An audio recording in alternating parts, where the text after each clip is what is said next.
ভাইরে ভাই, যে আমলটার কথা এখন বলতে যাচ্ছি সেটা একদম 100% পরীক্ষিত আমল, সূরা কাউসারের আমল। যদি আপনি এটা করতে পারেন নিয়মিত, আপনার ভাগ্য খুলে যাবে ইনশাআল্লাহ। আপনার ভাগ্য পরিবর্তন হয়ে যাবে, সময় লাগবে না।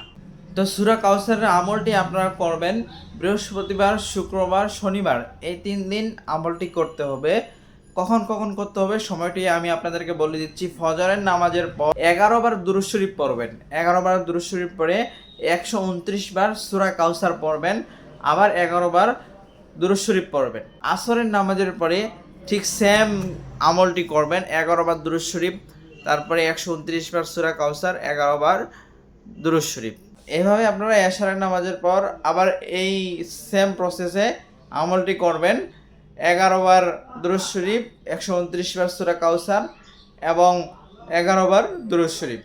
এভাবে আপনারা শুক্রবার, শনিবার এই 3 দিন আমলটা করতে পারলে, খাস দিলে আপনাদের ভাগ্য পরিবর্তন হয়ে যাবে ইনশাআল্লাহ। ভাই, ভিডিওটি শেয়ার করে দেন, আপনার কারণে অন্য এক মুসলমান ভাইয়ের ভাগ্য পরিবর্তন হয়ে যেতে পারে।